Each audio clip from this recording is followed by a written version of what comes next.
Ladies and gentlemen, I want to thank you for your time this past week. You've been stuck in a hotel room with no TV, no internet, just to make sure that your mind doesn't get jaded with regards to anything you see on the press. We talked about first appearances. I also talked to you about the fragility of the criminal justice system, and I hope you can see why now. I don't know anything about the 16 of you, which 12 are going to be the actual jurors. Mr. Govan doesn't know. I don't know if you have kids, if you're rich, if you're poor, if you live in Orange Mountain, if you live in a nice part of Memphis. You see that? I'm from Atlanta. But all I have is trust in you because you said you are peers to Mr. Govan. Mr. Govan, stand up. Come sit at the table and let them see you. It's time you're not marginalized anymore. Sit there while I talk. The fragility of the system is solely based on you. I don't know in what world the prosecution is living in this case, because unless they were watching something in the multiverse where other witnesses were saying perfect things, I don't know why we're here. You all should be embarrassed as a community that your district attorney thinks this evidence is sufficient to take a man's life for first-degree murder. You should be embarrassed that this is the person you voted for that brings this type of case. Just embarrassed. Many of you said you had a problem with the criminal justice system because too many people go free or they get bond. What they don't tell you, what the government doesn't tell you and the press doesn't cover, is this is what happens when you don't have an advocate that knows what the hell they're doing, checks all the records, fights for you, and shows you that he didn't do it. That's just another black man that is of no value from Orange Mountain, that's poor, that has never had a voice in his life. I'm fixing that. My team is fixing that. He is indigent, he is poor, and he deserves better than he's gotten in this case. Sergeant Browning, who's the biggest liar that I'm going to go through with you, says we can't kidnap people and bring them in for questioning. What did Angela Arnold tell you? They threatened to have me arrested, being involved in this case, if I didn't talk to them. We went to the airport and we figured he was going to assert his rights, so okay. What about the second guy, Mr. Sears? His lawyer said he wasn't in town. When you talk about accessories and all this other stuff that the judge has told you about, how about the people that helped hide them? How about the people that helped give him new clothes? How about the people that gave him medical treatment, assuming they were even shot?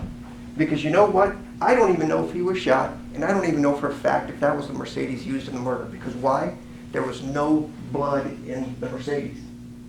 Had there been any blood, to back up what Cornelius was saying, they would have plastered it front and center to you. Their own lieutenant from crime scene that they did not call tells you no one wiped that car with bleach because luminol or the other star thing, whatever it was, would show that. And if somebody said, I poured bleach on a towel and I wiped that car down, they would be lying. I don't know what world we live in. None of you would buy a pack of gum based on the word of Cornelius Smith. You wouldn't do it because he's a lying piece of so-and-so that will do anything. Lie to his pretend grandmother, his family, his girlfriend, anybody. And I'm going to prove it to you as we're going to go through a few more slides. And Detective Browning may even be worse because that's just pure evil, trying to put people in prison based on shaded evidence.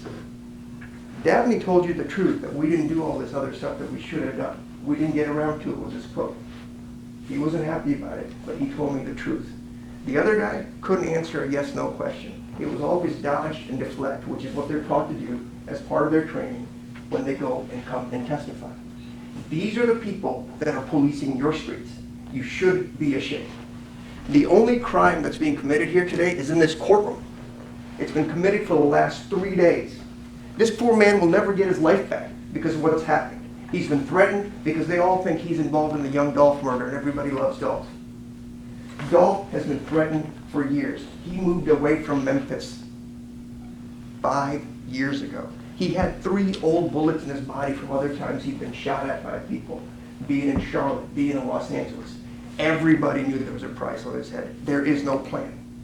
There is no plan. I tell you why? Because if I made a plan and I go back to my house across the street with the murder car? Are you freaking kidding me? And then they go ahead and call around to see where can we go to get changed. We are across the street from the guy that planned the murder. We don't go to his house to change clothes, but we ride around town until somebody picks up the phone, as you see from the records, and we go to 2-lane while we're bleeding and doing everything else. Have you seen a single photo of Angel Arnold's car, the Mercedes, or anything that had a drop of blood in it, as if they said? Cornelius is a pathological liar. I don't even know if he got shot on that day, because you have to ask yourself, there is a bullet lodged in his shoulders, he told you. For a freaking month, he didn't get infected? He didn't have a problem? He just put some bandages on it and it was okay? Please, for the love of God, this is insane that I even have to talk to you about this. If this is what is sufficient evidence for first-degree murder, we're all in trouble because you're going to be next. Assault, all these charges they gave you, there's 15 different ways they're trying to convict this guy. I didn't assault anybody, he didn't assault anybody. He didn't aggravated assault anybody, he didn't solicit anybody, he didn't facilitate anybody, he didn't act at whatever ate anybody. It didn't happen. All the text messages, all the phones, everything that showed you, have you seen one single message from Justin Johnson or Cornelius Smith that says, hey bro, let's go shoot somebody? I gave you tons of messages over their objection where Justin Johnson is talking to other people, talking about killing people. They weren't discreet about it. Where is a single message to Govan from any of these people over the course of 4 months that says, we're going to do this? Can we get your permission? We're going to give you $10,000 or $38,000 or $50,000 or $100,000 or $1.5 million.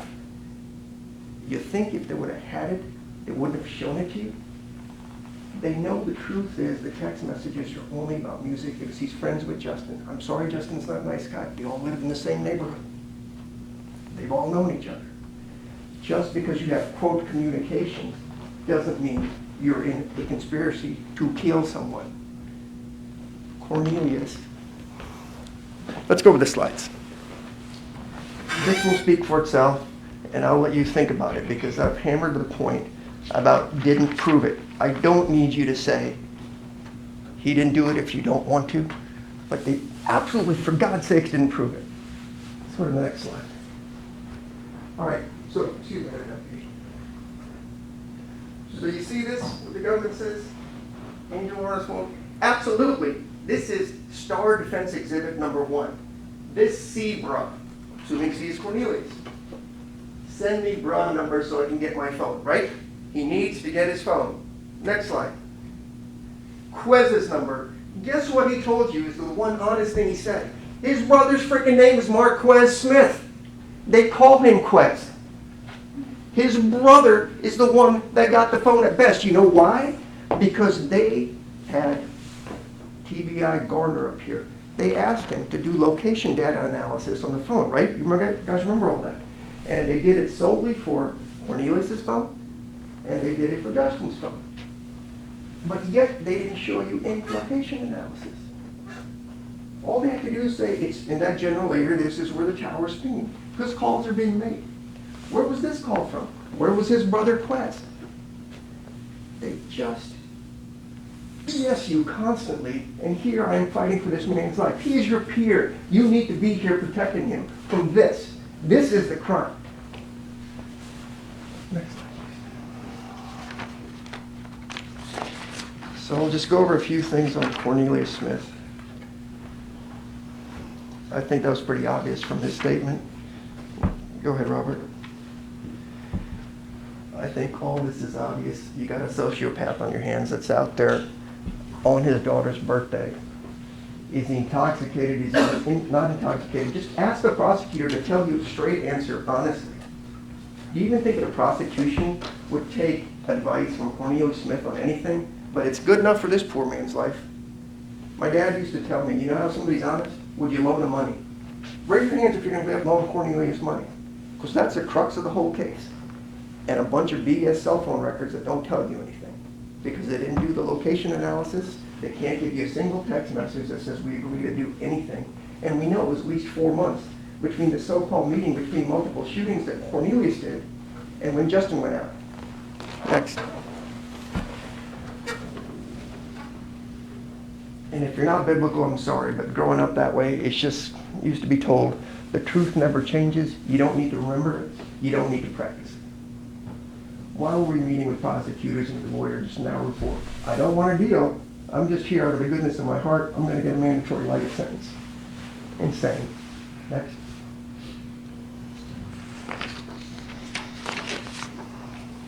We also showed you the letters from Cornelius that he sent to his sister saying, I've got that lawyer that you paid for. It's this guy's lawyer, and that guy cooperated against somebody else and walked from a murder. That's what you have in black and white in Cornelius' own handwriting. And that is what all of you said when I said, what would you do to avoid a life sentence? You guys said, probably anything. All right.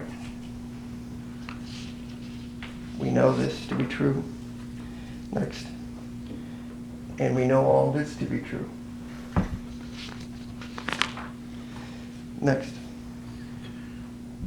And we all know this didn't happen.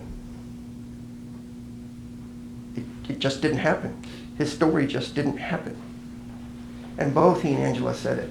Because, remember, he had talked to his family to go see Angela between the 14th of December, her first statement in which she didn't know nothing about nothing, and the 17th of December, when she's decided. And note how they have to prompt her to ask, could it be somebody with the name Q?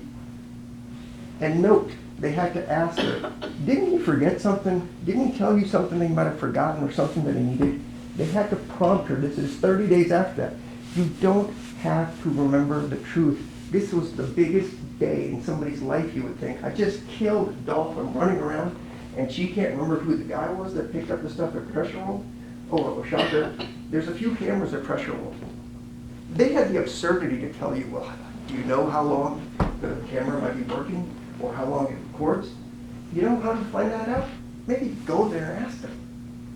We've had Ring cameras and other things like that for a decade. It always goes to the cloud, and most likely it's going to be preserved for a year or so, which is what most businesses would do, especially in a dangerous part of town. And guess what? You have those crazy MPD cameras everywhere. You drive home, you'll see, and it's got the little blue thing coming out of it. I've showed you some of those from right around the area. Nobody checked any of them. You don't have to take my word for any of it, because everything I'm going to tell you is going to be backed up by independent evidence.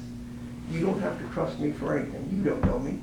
But I want independent proof before I get in bed with a murderer with a machine gun that shot a guy 20 times in broad daylight, and thank God he didn't kill anybody else in that cookie shot.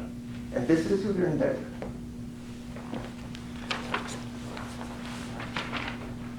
Next.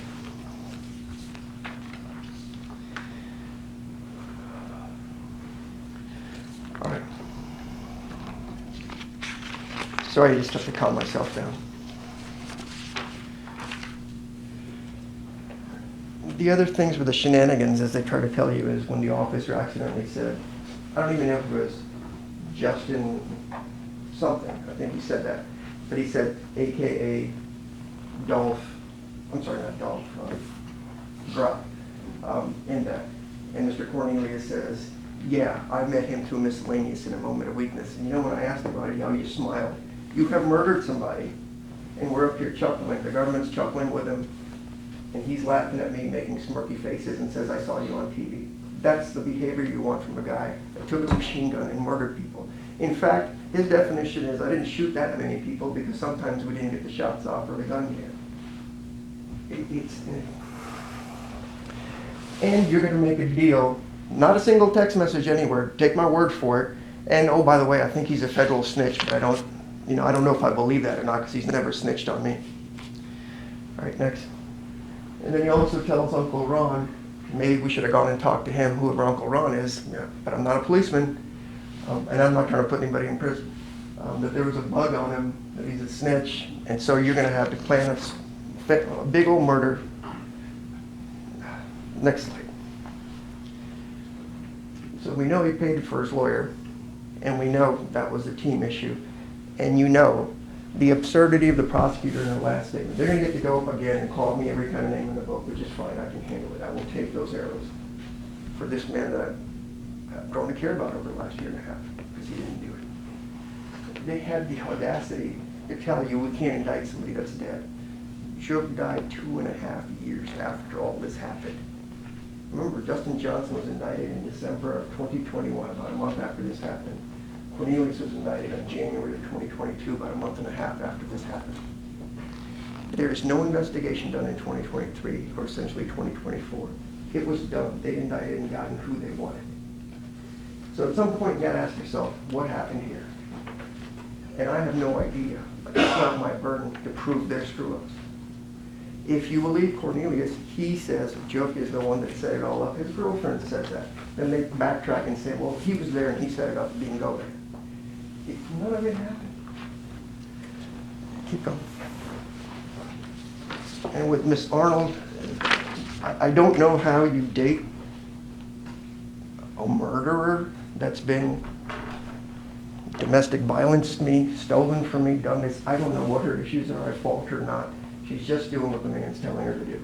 They've had visits, they've talked about it, and her story's still iffy as far as that goes. And God bless her. I hope none of you would be with a essentially soon-to-be convicted murderer for 4 years after all this happened. Right, next.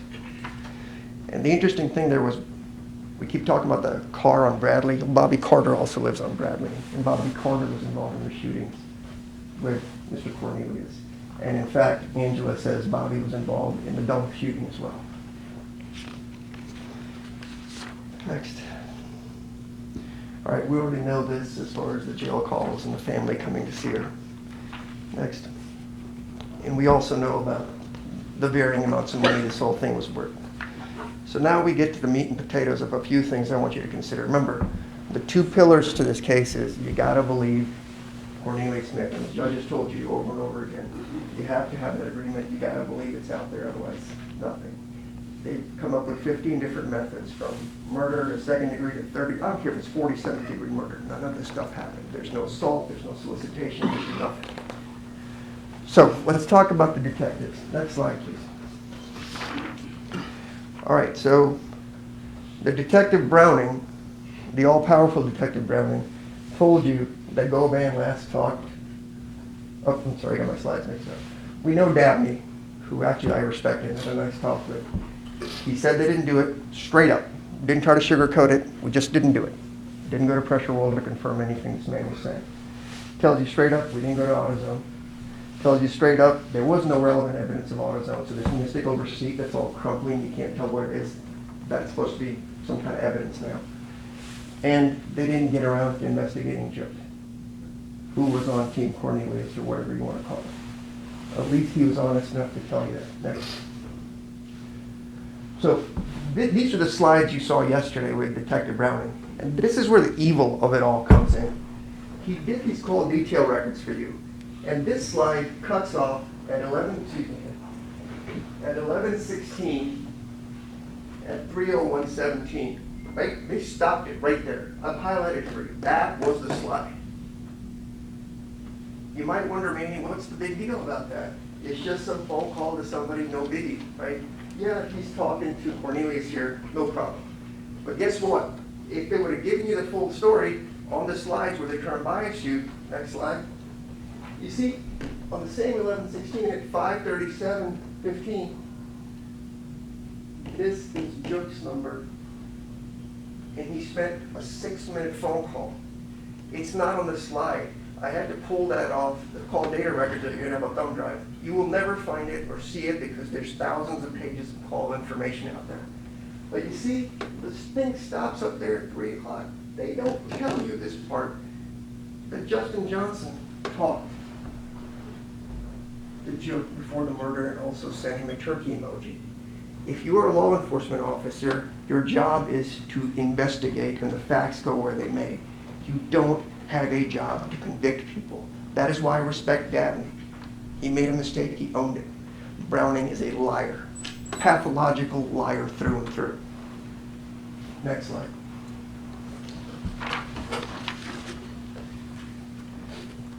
So I take this where Browning also told you that they last talked to Govan on November 5th. You remember an opening statement that told you Justin Johnson had not talked to Govan for at least 2 weeks prior to the murder.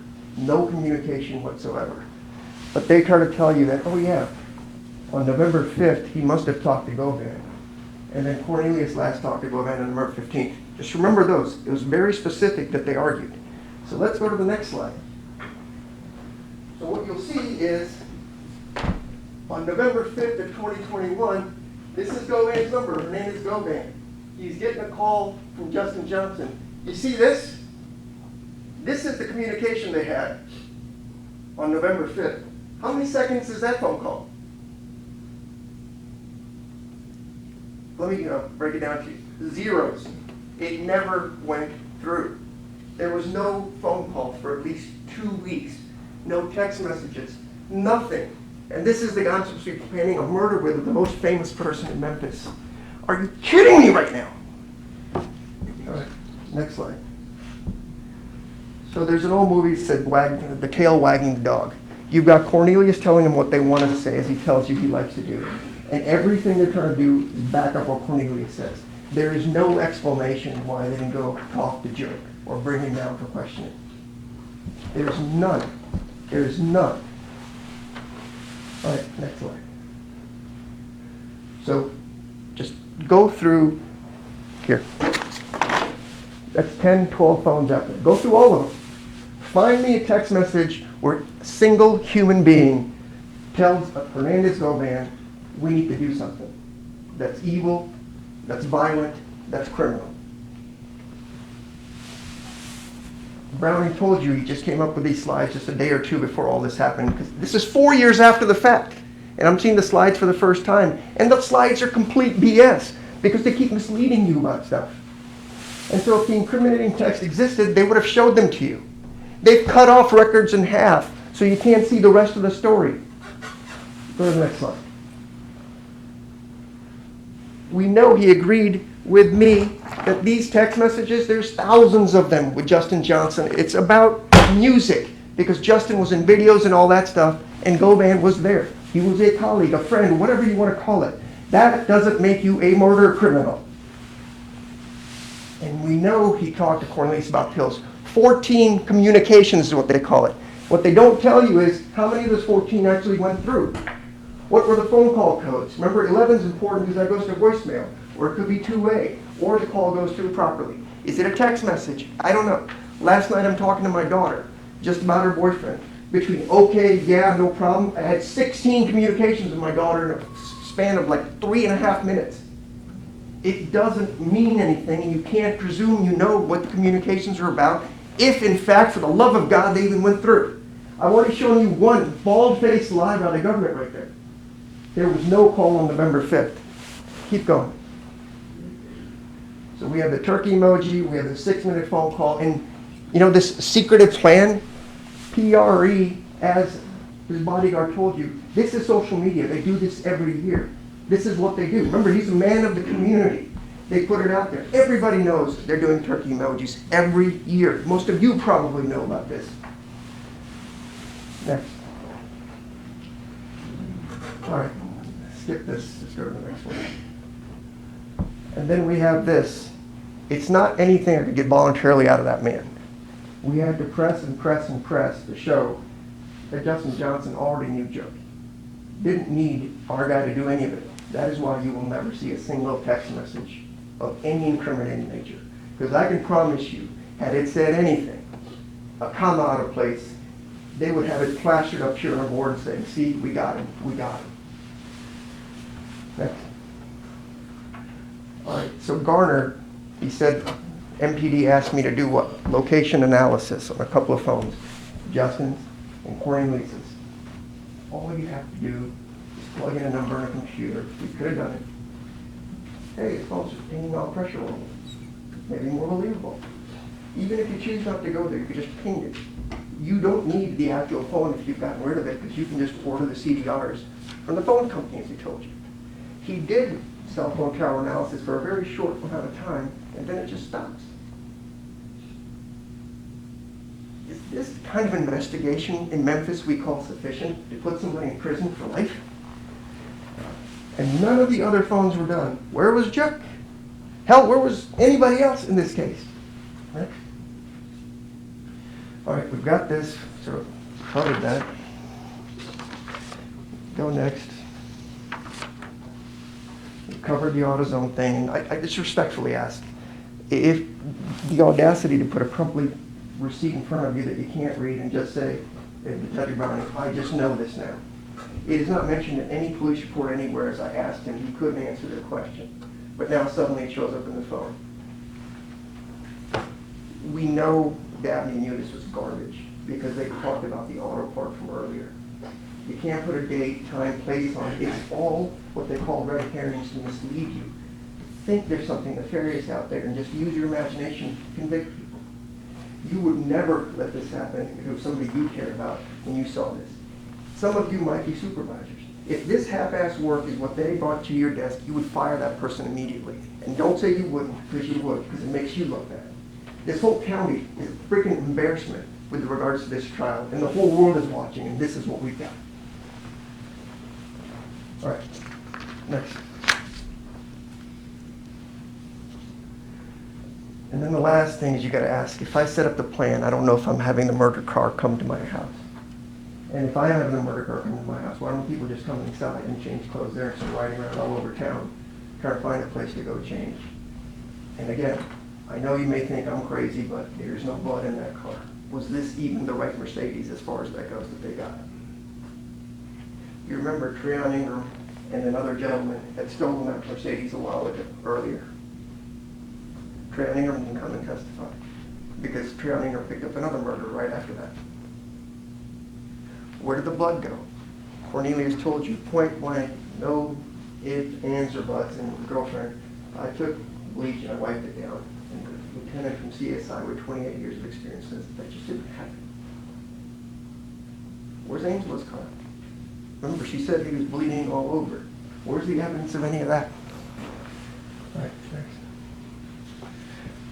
So all I do is cross my hands and beg you guys, he is your peer. There is no evidence here. You would never accept what's happened in this courtroom in your own personal lives to make any decision of any kind. And he deserves that same respect. There is nothing here. They're going to get to come back up again. Remember, we talked about first impressions. You need to use your minds, your eyes, your ears, and your noses and call the sniff test BS on this whole thing that they're about to give you yet again. There's nothing here. There's no solicitation, there's no facilitation, there's no assault, there's no murder, there's not a text message, there's not a phone call worth a damn, and they aren't telling you the story. Make them tell you, why didn't we investigate Chuck? Make them tell you, why didn't we investigate all the people that helped these folks escape? And if you want to talk about conspiracy, how did he conspire or solicit Justin Johnson? Have you heard anything about that? Who's Jamarcus Johnson? Have you heard a single word out there? They're all together in a conspiracy. All you have is Cornelius' word. He's the linchpin in this whole case, and none of us would trust him. And we sure as hell wouldn't loan him money. And then we have phone records that actually exculpate him. But if you make it all nefarious and have a sleazy detective get up there and talk about it, sounds pretty good. He didn't do it, but you don't have to take my word for it. He didn't prove it. If this case gets a conviction, then I just need to stop being a lawyer because the system is shot to hell. Thank you.